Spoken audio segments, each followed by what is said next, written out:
Soy Enrique Miñarro, ¿qué tal? Buenos medios días. Buenos medios días, ¿qué tal? Muy bien. ¿Cómo estás? Bien, bien, bien. No tan bien como tú, que te veo ahí Bueno, bien. ubicadísimo. Mira, estoy en la sede, en la sede del Paso Encarnado, en la casa del museo del Paso Bien, Encarnado. Aquí estupendo. estoy, en pleno barrio de San Cristóbal, en el arrabal de Lorca. Muy bien, pues hoy vamos a hablar de un poquito de eso. Vamos a hablar del barrio de San Cristóbal, del cual es parte de mi familia oriunda, y vamos a hablar de la antigüedad de las ciudades. Y vamos a hablar de una relación que han publicado con las ciudades que han estado habitadas permanentemente desde las más antiguas hasta las más antiguas. Y nos vamos a encontrar que hay algún ejemplo español. Pero respecto al barrio de San Cristóbal, ya que vamos a hablar de la arquitectura de las ciudades y de cómo se generan estos nodos de habitación vivos y cómo se mantienen así, pues hay que decir que el barrio de San Cristóbal, en el caso de la ciudad de Lorca, constituye uno de los nodos de asentamiento primigenios, por una cuestión muy elemental, y es que cuando se tiene un cauce de río, que es lo que genera esas laderas o esas terrazas fértiles en las que se pueden generar pues cosechas para la supervivencia y donde hay agua, que es la base de la vida. Los asentamientos no se dan únicamente en una de las orillas, suelen darse en ambas. Y en el cauce de nuestro río Guadalentín lo que tenemos es la posibilidad de tener esos asentamientos. Entonces el barrio de San Cristóbal se empieza a generar en esas lomas, en esos cabezos, a un lado, o sea, en la zona más oriental del Valle del Guadalentín. Y si tenemos esos primeros asentamientos, aunque luego la población, por una cuestión meramente defensiva, porque la topografía hacía que fuese más fácil tener un asentamiento en altura, pues se va hacia la zona del castillo, donde se hace el asentamiento fortificado que todos conocemos como la Fortaleza del Sol, o la Torre Alfonsina y la Torre del Espolón. Y la tercera torre de Pérez de Pina, creo que se denominaba. Claro, el hecho de que tengamos esos dos núcleos ha hecho que la ciudad viva un poquito compartimentada por el cauce del río, porque también tenemos el canal de San Diego, que también abastecía de riego a toda aquella zona, y siguiendo cuyo eje, yo me he apuntado aquí dos planos que te he mandado por WhatsApp esta mañana, que se ven como dos manchas muy claras en las que la ciudad ya ha crecido, ya se ha consolidado y se ve muy claramente cómo hay dos núcleos, que son el del barrio de San Cristóbal y el del centro de la ciudad, y se han extendido y ya tienen una geometría muy similar a la que luego va a terminar por consolidarse, por quedarse fijada en el núcleo urbano. Y luego te he enviado también una imagen del Atlante español de entre 1778 y 1796, de Juan Fernando Balomino y Oropesa. Este señor ya hizo una primera imagen, una primera vista ya en un plano, es más bien un alzado, como una especie de plumilla en la que aparece tanto el campo de Lorca como los núcleos y sobre todo aparecen las parroquias. No sé si veré. O A no, ver, no sé si veré. no sé si puedo compartir pantalla y si no luego la colgaré en redes sociales. Sí. Vale, luego la compartiré en redes. Es una imagen muy bonita porque una de las cosas que se ven son debajo enumeradas en la leyenda unos numeritos con las parroquias. Y una de las primeras parroquias que aparece ya en el siglo XVIII, aparece ya grafiada como tal, es la parroquia de San Cristóbal. Es decir, que el barrio de San Cristóbal está vinculado a la propia ciudad de Lorca desde sus orígenes. Ha estado siempre ahí, incluso en la idiosincrasia siempre ha habido esa dualidad, siempre ha habido esos supuestos enfrentamientos, pero por supuesto siempre ha habido un hermanamiento propio de lo que es una ciudad. De hecho, los desfiles bíblico-pasionales que tienen lugar en Lorca cruzan de un lado al otro del puente permanentemente porque hay un hermanamiento entre los pasos y hay una actuación íntima entre las dos partes de la ciudad. No se entiende la ciudad sin el barrio y viceversa, sobre todo a partir de un momento en el que la ciudad crece tanto que ya la división del cauce del río pues, es casi anecdótica. Ahí hay una relación muy íntima. Y a mí me interesaba traer esto no solamente como homenaje al barrio de San Cristóbal, en el que estáis hoy, sino también para hablar de esas ciudades que han estado permanentemente habitadas durante tantísimo tiempo. Porque hoy lo que vamos a hacer es dejaros con una serie de anotaciones para que busquéis en Internet, porque algunas son muy curiosas y si os parece vamos a empezar con una relación, con una serie de curiosidades, pero sobre todo es para que anotéis y luego lo busquéis, porque a mí me ha parecido en algunos casos bastante sorprendente lo que me he encontrado. Y es una relación curiosa y es divertido buscar y ver qué es lo que está sucediendo. Comenzamos Perfecto, por me el preparo. 1200. ¿Perdón? No, digo que me preparo Sí, para sí, tomar nota. 1200 después de Cristo. El pueblo Acoma, en Nuevo México, Estados Unidos. Este pueblo está en un altiplano, a más de 100 metros por encima del nivel de la planicie inferior. Está completamente oculto y está compuesto por casas de barro de 2 o 3 alturas a las que solo se puede acceder a través de ladders, de escaleras de mano de madera. Entonces van recogiéndolas y subiendo a los niveles superiores. Pues resulta que lleva habitado desde ese momento, desde el 1200 después de Cristo. Solo se puede acceder subiendo esos 112 metros en el que se encuentra el altiplano y luego dentro de las casas también tienes que seguir escalando. O sea que esta gente tiene como muy interiorizado que para llegar a los sitios las cosas fáciles no son. Aquí el tema de la accesibilidad ha quedado en un segundo plano, pero lleva habitada permanentemente durante todo ese tiempo, desde el 1200. Luego tenemos el 900 después de Cristo. Hay un sitio en Polonia que se llama Poznan, que yo os recomiendo que busquéis porque es muy bonito de ver. Tiene una iconografía muy característica de casas estrechitas, con tejados muy apuntados y con texturas y colores en las fachadas muy, muy llamativos. Y son de estas típicas postales que luego ves y te parecen súper idílicas y súper bonitas y te preguntas, joder, ¿por qué en mi ciudad está todo en gris o en ocre y aquí esta gente se lo ha currado tanto como para tenerlo todo de colores? Pues bien, ahí tenéis una referencia que podéis mirar que es súper bonita. Luego tenemos templos. Hay muchísimas ciudades que están permanentemente habitadas por el hecho de que tienen una connotación religiosa. Es el caso de Bagan, en Myanmar. Esta ciudad tiene 10.000 templos religiosos. 2.200 son de la religión de allí, pero luego hay otros 10.000 edificios que están vinculados al culto. Desde el siglo XI y XIII, esta ciudad está generando construcciones y está siendo habitada. Fijaos el vínculo que tiene la población con esos templos religiosos. Y eso también hace referencia a lo que comentábamos del plano del Atlante español, antes del siglo XVIII, en el que aparecía el barrio.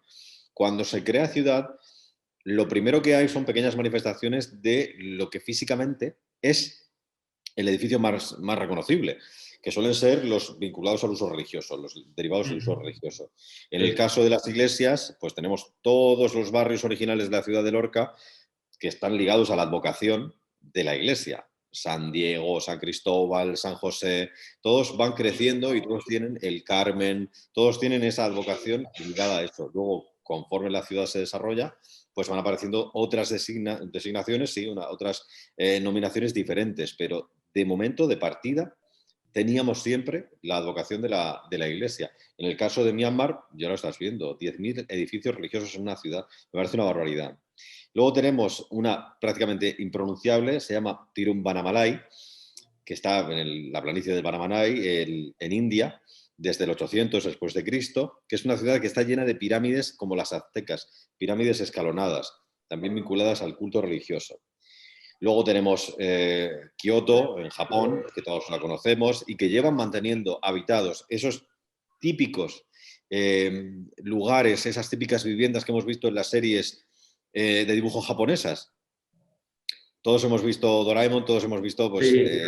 todas estas, terremoto y todas estas. Pues resulta que la vivienda tradicional japonesa es exactamente así. Estos paneles, el tokonoma y todos los componentes de esa arquitectura tradicional con grandes aleros y divisiones ligeras para que pase el aire y para que corra la ventilación, porque tenemos mucha humedad ambiente. Esto sigue siendo así desde hace muchísimo tiempo.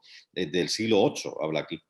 Luego hablamos de Hanoi en Vietnam o de Zanzíbar desde el año 100, desde el siglo I, siglo II. Cholula en México desde el año 200, pero los más sorprendentes, y a mí me ha llamado mucho la atención, son en el top 3, por así decirlo, de las más antiguas, nos encontramos Cádiz desde el siglo XII, desde el año, sí, desde el 1100 antes de Cristo, ya habitada y habitada permanentemente hasta la fecha. todos tenemos claro que Cádiz, como puerto, como nodo, como lugar estratégico, ha tenido una relevancia muy fuerte. De hecho, los que hayáis tenido la ocasión de estar allí y habéis visitado uno de los castilletes, uno de los puntos defensivos que quedan aún dentro del agua, es un verdadero espectáculo. La ciudad tiene muchísimos puntos turísticos y de interés arquitectónico, y es una ciudad que efectivamente lleva todo este tiempo. Pues, si es del 1100 antes de Cristo, lleva 3000 años funcionando la ciudad. Es bárbaro. Aquí nos hemos dejado al margen ciudades como la que se ha denominado la ciudad más antigua del mundo, la que se considera Cataluyuk, desde el año 7900 antes de Cristo, pero esa no ha seguido habitada, por lo cual se ha salido del ranking.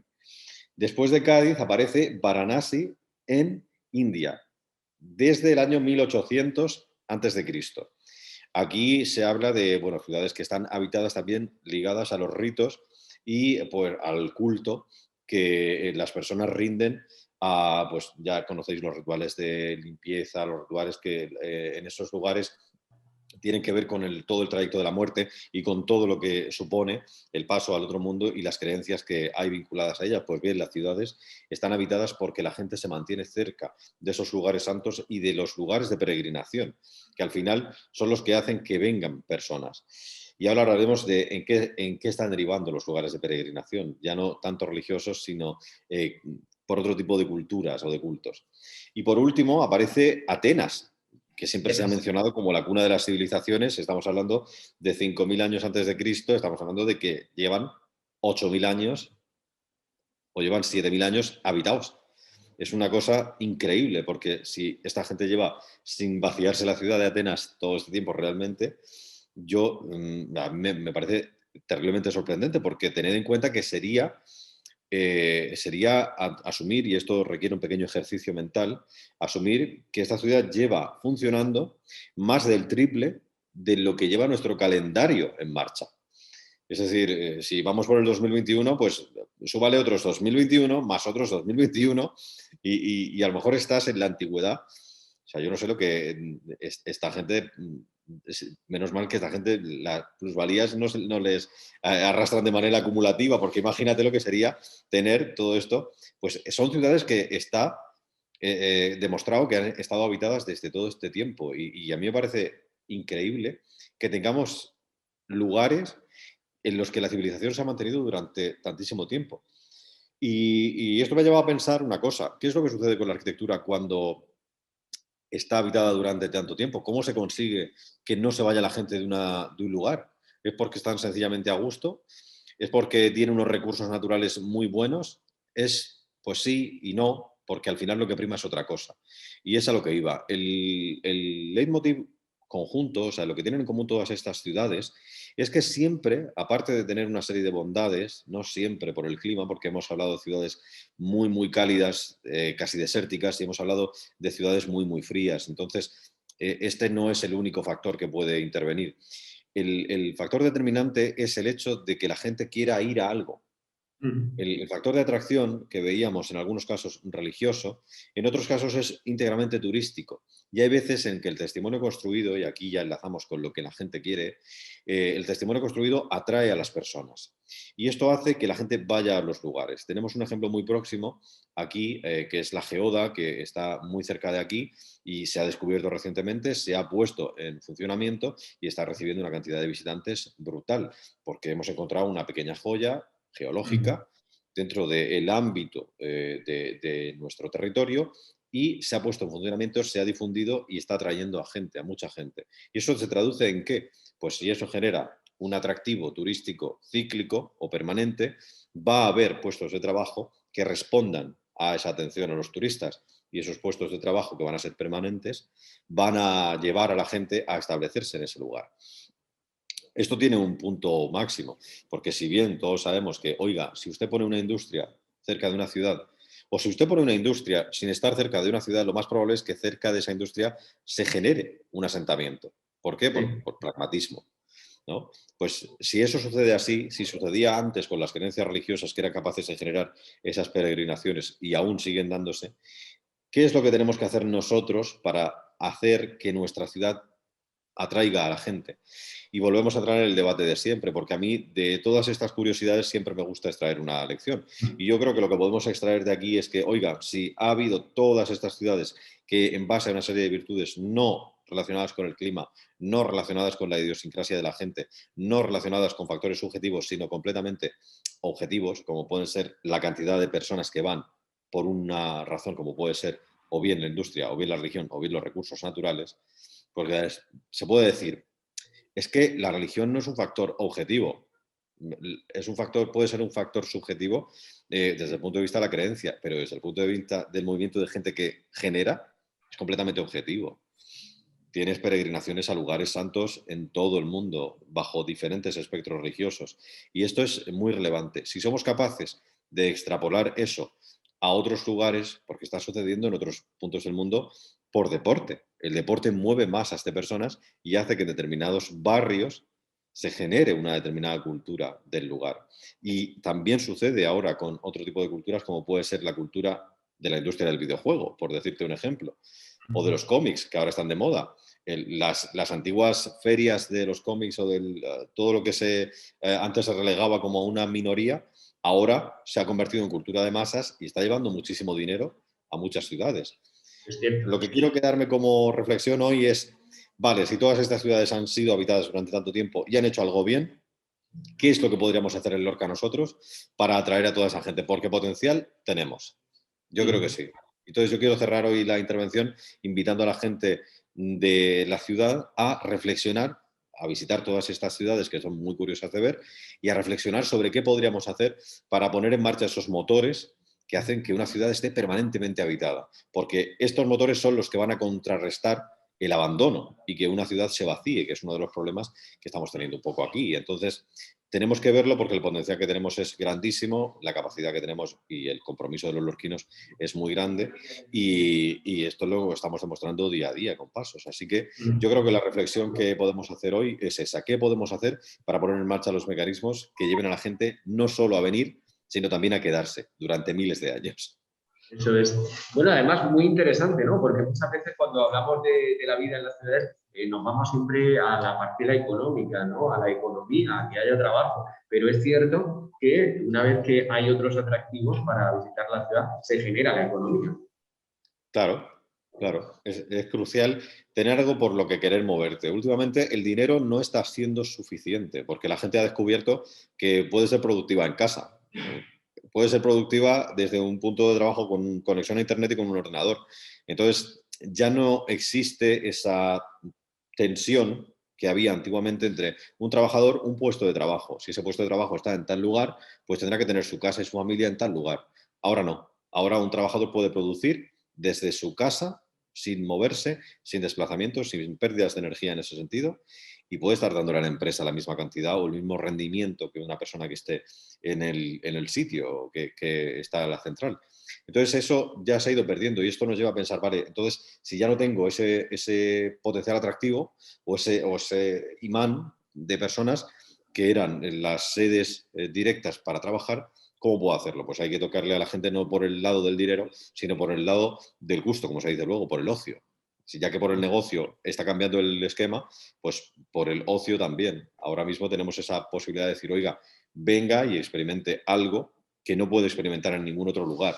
Y eso siempre tiene que ser a través del agasajo o de la vía espiritual o de la experiencia del consumidor que no puede repetirse en ningún otro sitio que no sea la ciudad en cuestión. Totalmente. Enrique, muchísimas gracias. De nada, a vosotros siempre y buen día deslocalizados. Que vaya todo bien. Igualmente, un abrazo. Un abrazo.